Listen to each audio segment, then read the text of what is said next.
Vivendo no Mundo Espiritual. Psicografado por Vera Lúcia Marinzec de Carvalho. Ditado pelo Espírito Patrícia. Capítulo 12. Obsessão. Viver em paz consigo mesmo é fonte perene de alegria e felicidade. Mas, quando me foi dado conhecer pessoalmente o trabalho de recuperação de obsessores e obsediados, uma tristeza tão profunda me atingiu que pareceu partir todo o meu ser, ao ver o estado lamentável em que ficam credores e devedores, verdadeiros atores representantes do ódio, a destruírem-se mutuamente. Constrangedora e até dolorosa a influência negativa exercida por esses irmãos, ainda fixados no egoísmo quase absoluto.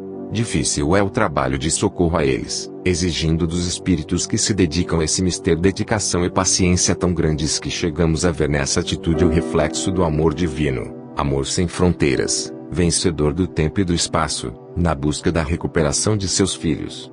O Pai não abandona seus filhos, e os socorre, através de seus próprios filhos, envolvendo todos no seu grandioso amor, esperando, pela eternidade, que voltemos para o cultivo da fraternidade. Nada melhor que as lições de Allan Kardec para nos ensinar o que seja obsessão. É a ação persistente de um espírito sobre uma pessoa. Apresenta características diversas, desde a simples influência de ordem moral até a completa perturbação do organismo e das faculdades mentais. As piores obsessões são as de ação vingativa. Normalmente, o obsessor e o obsediado se relacionaram em existências anteriores. A obsessão, a subjugação e a possessão levam muitos à loucura. Normalmente o obsessor tenta dar ao obsediado uma ideia fixa. Às vezes, faz recordar parte da existência anterior para que ele se confunda. Quase sempre, entre o encanado e o desencanado, ou os desencanados, há lutas e troca de ofensas. O ódio e a paixão os unem. Em nossa aula prática, viemos para a Terra, já que tínhamos visto no hospital da colônia ex-obsediados, desencanados, que foram obsediados quando encarnados. Como sempre, viemos de aerobus, paramos num posto de socorro, na Terra, e saímos para ver alguns casos de obsessão. O primeiro que analisamos foi de simples influenciação mental.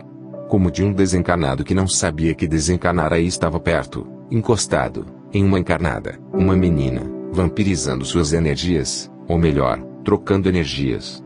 Ela começava a sentir sintomas das doenças, do mal-estar que o desencanado sentia. A menina tinha o pai, desencanado, perto de si. Sentia dores e tristeza que começavam a afetar seu físico. Tentamos intuir a mãe, a levá-la para tomar passes. Foi um alívio para nós, quando ela resolveu ir a um centro espírita. Ao tomar o passe, o espírito também recebe e se sente melhor. O pai, desencanado, foi convidado a permanecer no centro espírita, para ser doutrinado mais tarde, na sessão de desobsessão. Vimos um encarnado, fanático religioso, tendo perto de si um desencanado também fanático. Os dois se afinavam. Estavam sempre a discutir religião. Olhamos, observamos e nada fizemos. Os dois se sentiam bem assim. Entramos em 3 bares. Os encarnados bebiam. E eram poucos os que não estavam acompanhados por desencanados. Ali, muitos espíritos sugavam o hálito dos que bebiam, embriagando-se juntos. Alguns desencanados bêbados, ou que queriam beber, ficavam perto de qualquer encarnado que bebia. Outros desencanados ali estavam com companhia fixa. Vimos um que obsediava um encanado, mas não se embriagava, queria que seu obsediado bebesse para se tornar ridículo, um farrapo humano. Os desencanados bebiam e fumavam, participando das conversas dos encanados. É estranho ver desencanados bêbados. Não diferem dos encanados. Brigam entre si, riem, caem, dizem grosserias. Alguns parecem animais e, na maioria, são sujos, com cabelos e unhas grandes, e babam. Ali só observamos, sem sermos vistos. Não fizemos socorro. Nem todos os encarnados bebem por influência dos desencanados, Zé comentou. Grupos se afinam, ambos, encarnados e desencanados, bebem porque gostam. São escravos dos vícios, até que se libertem, respondeu Dona Isaura. Esses desencanados ficam muito tempo assim? Luísa indagou. Depende de cada um, respondeu novamente Dona Isaura. Uns ficam muitos anos, outros cansam-se logo. Esses espíritos são presas fáceis de espíritos do umbral, que os fazem escravos. Mas, quando querem largar o vício, sempre encontram ajuda, sejam encanados ou desencanados. Fomos ver um grupo se drogando. Eram 8 encanados, só 2 adultos, e os 6 jovens já estavam dopados. Tive dó, conheci alguns. Também não pudemos fazer nada. O grupo dos desencanados que se drogava com eles era maior, 20, todos perturbados. Figuras estranhas, sujas e mal cheirosas. Os drogados encanados ainda têm sempre quem cuide deles, mas os desencanados que se drogam, não, e para eles nada mais importa. Fizemos um cerco ao redor deles. Raimundo se fez visível aos desencanados. Irradiou grande luz, que por momentos os tonteou. Temeram, tentaram fugir, mas não conseguiram. Raimundo falou com eles. Convidou-os a uma libertação, a um tratamento. Eles, após o susto, escutaram quietos, mas com risos cínicos. Quando Raimundo acabou de falar, eles vaiaram. Nenhum se interessou em mudar. Já tínhamos observado bastante e fomos embora, deixando todos drogados. Fomos a um centro espírita, numa sessão de desobsessão. Ali estavam 3 obsediados com seus acompanhantes. O primeiro caso, o mais simples, era de uma senhora que estava acompanhada por sua irmã, que não sabia ter desencanado. O fato de desencanar e ficar com familiares é comum, e também fácil de resolver, porque basta fazer o desencanado entender seu estado e levá-lo para um socorro. Há casos em que o desencanado volta, mas normalmente o problema é resolvido facilmente no centro espírita. Se a obsediada não tivesse vindo ao centro espírita, o que aconteceria? Indagou Terezinha. O desencanado acabaria por entender seu estado, ou clamaria por auxílio, ou sairia a vagar. Situações assim normalmente não duram muito, embora provoquem muitos transtornos, respondeu Frederico. O segundo caso era de uma moça cujo obsessor era um apaixonado, desprezado na existência anterior e que agora a obsediava. Não queria que ela fosse feliz nem arrumasse namorado. Também não foi difícil de resolver. Incorporado, recebeu orientação, sendo levado a um posto de socorro para se tratar. O terceiro caso, mais difícil, só seria resolvido após um tratamento com pássaras e com a desobsessão dirigida aos 2. Juntos há tempos, estavam tão unidos que não se podia afastá-los sem um preparo. Os 2 estavam sendo orientados. O centro espírita é sem dúvida um posto de socorro para espíritos encanados e desencanados doentes, um amparo a todos os que sofrem. Amo de forma especial os centros espíritas ativos no bem e dou graças por ter conhecido, quando encanada, o espiritismo. Fomos para o sanatório. Ficamos alojados no posto de socorro, no plano espiritual, junto ao hospital material.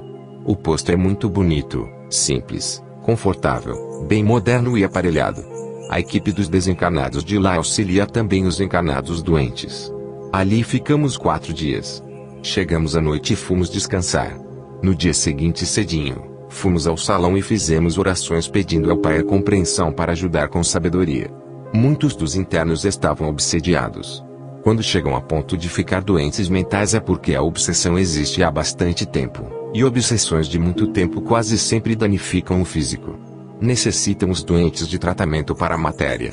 Observamos também que muitos dos desencanados, obsessores, estavam igualmente perturbados, doentes também. Muitas das obsessões eram por vingança e cobrança. Pusemos-nos a trabalhar. Separamos-nos em grupos de 3 a 5, para ajudar um de cada vez.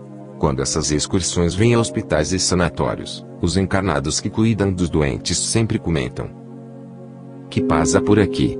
Estes dias estão tranquilos. Ajudaríamos, nesses dias, os encarnados enfermos, os enfermeiros, os médicos, enfim todos os que lá trabalham.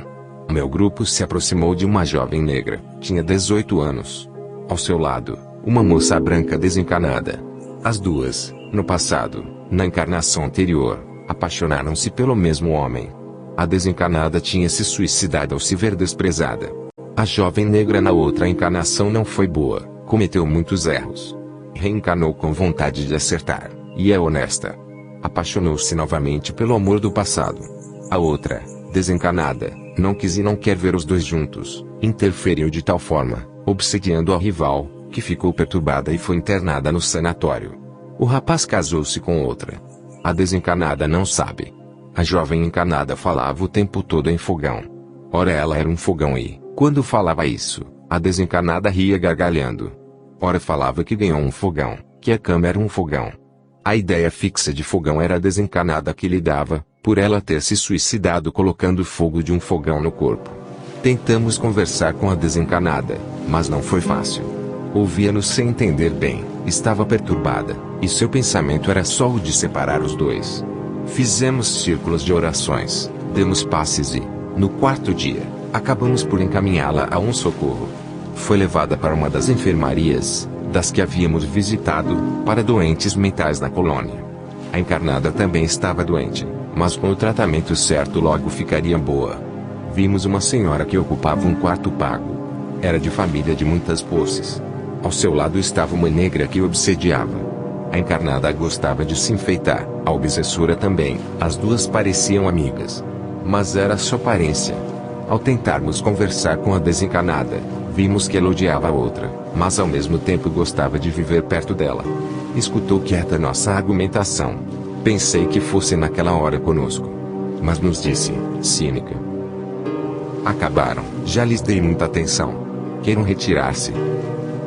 Na segunda vez que nos dirigimos a ela, ouviu-nos já inquieta. Ao ser convidada a vir conosco, gritou batendo o pé no chão: não e não. Não vou. Por que querem que ela largue? Por que querem que ela fique boa? Sabem o que ela me fez? Era sua escrava, sua aia. Ela sempre foi caprichosa e má, e só porque achou que não passei sua roupa direito me jogou água quente no rosto e no corpo. Ainda me fez trabalhar toda queimada. A queimadura infeccionou, passei dias entre a vida e a morte. Sarei e fiquei toda marcada com a pele repuxada. Isso ela fez comigo. Fez muitas outras maldades. Não só a mim, como também a muitos outros escravos. Por isso, desistam, não vou. Fico com ela até que desencarne. Frederico aproximou-se e olhou fixamente, fez com que ela visse, recordasse o porquê dessa reação. Na existência anterior, fora um capataz que marcava com ferro quente os escravos. Recordou tranquila. Já recordei isso. Outros como vocês tentaram me levar, mostram tudo para mim. Fiz e sofri. Mas esta fez mais e tem que sofrer. Fico aqui. Raimundo mostrou-lhe por uma tela portátil colônia com toda a sua beleza. Olhou curiosa, depois, cínica, comentou: isso não é para mim. Raimundo nos disse: há muito tempo esta mulher obsedia a outra. A encarnada foi de fato tudo o que ela disse. Reencarnou na mesma família. Quando adolescente o pai se suicidou e foi ela quem o encontrou enforcado. Perturbou-se e a desencarnada podia atuar numa obsessão marcada. Mas recebi ordem do departamento de pedidos, para tentar tudo, e separar as duas. Raimundo aproximou-se da desencarnada, olhou-a bem, e as manchas com as bolas da queimadura apareceram em seu rosto e braços. Ela começou a gritar: feiticeiro! Isto não. Dói muito. Não quero lembrar. Tire isto. Só se você vier conosco, respondeu Raimundo tranquilo. Não. Afastamo-nos, Raimundo nos esclareceu. Devo levá-la por livre vontade, seria fácil levá-la à força. Mas a encarnada sentiria muito, podendo até desencarnar. Se ela vier de livre vontade, embora eu esteja forçando para seu próprio bem, a encarnada sentirá, mas não irá ser prejudicada. Raimundo vigiou-a de perto. Ela se contorcia, chorava de dores. Tão ligada estava a encarnada, que esta ficou inquieta, passando a mão pelo rosto e braços, e começou a queixar-se de dores. Por 8 horas a desencarnada aguentou as dores. Pediu socorro aos gritos. Raimundo se fez visível a ela, abraçou-a fraternalmente e tirou dela a queimadura. Filha, disse Raimundo com carinho, venha conosco. Venha para ser feliz. Irá aprender muitas coisas, irá reencarnar e esquecer. Vou, disse séria. Vá se despedir da encarnada, tire dela seus fluidos. A desencarnada aproximou-se da encarnada e abraçou. Adeus. Vou embora. Deixo você sozinha. Se puder, volto para vê-la. Raimundo a levou para a colônia. Sumiram as dores da encarnada, mas ela sem saber por que começou a chorar sentida. No outro dia estava triste, tudo fizemos para alegrá-la. Ela sentia falta da desencarnada. Frederico nos disse: ela não era só obsediada. Tem uma lesão no cérebro que se agravou ao ver o pai morto daquela forma. Agora, sem a obsessão, ela melhorará, mas não irá sarar. Isso é consequência dos muitos erros que cometeu. Vimos viciados encarnados, internados para se desintoxicarem e espíritos junto a eles, como se fossem encarnados a se tratarem. Levamos todos os que pudemos para hospitais da colônia e dos postos de socorro. Os 4 dias foram produtivos, muito fizemos, muito ajudamos, muito aprendemos. De volta à colônia, estávamos satisfeitos. Ajudar nos faz bem. A aula de conclusão foi bonita, todos os casos foram comentados. Marcela suspirou ao dizer: como não se pratica o perdão sincero? Como o erro acarreta sofrimento? Como nos prejudicamos ao fazer uma ação que necessite de perdão? As perguntas não foram muitas, porque tudo o que vimos ficou bem explicado. Mas sempre se tem algo para esclarecer. Glória perguntou: Frederico, uma pessoa boa pode ser obsediada por um espírito que se julga prejudicado, mas na verdade não foi? O desencarnado pode tentar se aproximar, mas, se o outro é bom, as vibrações diferem, de tal modo, que ele não pode atuar. Também, se o encarnado começar a se perturbar, os bons sempre têm auxílio, seja de outros encarnados seja de desencarnado. E se o encarnado não for tão bom, mas nada fez de mal ao desencarnado, embora este julgue que fez, pode obsediá-lo? Perguntou de novo Glória. Uma obsessão sem maiores consequências, às vezes, não é tão prejudicial quanto imaginam. Muitas vezes, leva as pessoas a procurar ajuda em centros espíritas. Se a pessoa não for tão boa, pode obsediá-la sim. Mas o encarnado, sendo inocente, não irá aceitar. Ele tem seu livre-arbítrio. O que faz o espírito obsediar é a aceitação do encarnado, por ter a consciência pesada. A jovem do fogão irá sarar totalmente? Hilda perguntou. Acredito que sim. Muitas vezes, ao afastar o obsessor, logo o corpo físico se recupera ou, pelo menos, a doença é controlada. Vimos muitos obsessores perturbados. Que acontecerá a eles? Laís indagou. Chegará o dia em que serão socorridos, aí serão submetidos a tratamentos. Quando curados, vão estudar ou reencarnarão. Mas, enquanto estão vagando, ficam a perturbar e perturbados. Não pudemos trazer todos os obsessores, por quê? Indagou Cida. Seria bom curar todos, socorrer todos. Mas isso traria resultado? Não, continuariam a errar. E para o erro não há reação? Podemos trazer os que conseguimos fazer querer o socorro. Argumentamos com todos, uns quiseram, outros não. Só forçamos a ex-escrava, porque foi pedido pela encarnada. Solicitações que chegaram ao departamento de pedidos foram analisadas e concluiu-se que era chegada a hora de separá-las. Que bom se pudéssemos atender todos. Mas como desta vez trouxemos muitos, haverá muitas outras vezes. Aos poucos serão todos a querer o socorro. Só que aí haverá outros. Mas o sofrimento cansa, e os obsessores sofrem também. Meditei muito nesses problemas que atingem muitos, como a obsessão, e concluí. É falta de seguir os ensinamentos de Jesus. Quem ama o próximo não lhe faz maldades. Quem ama o próximo não persegue. Quem ama vive em harmonia.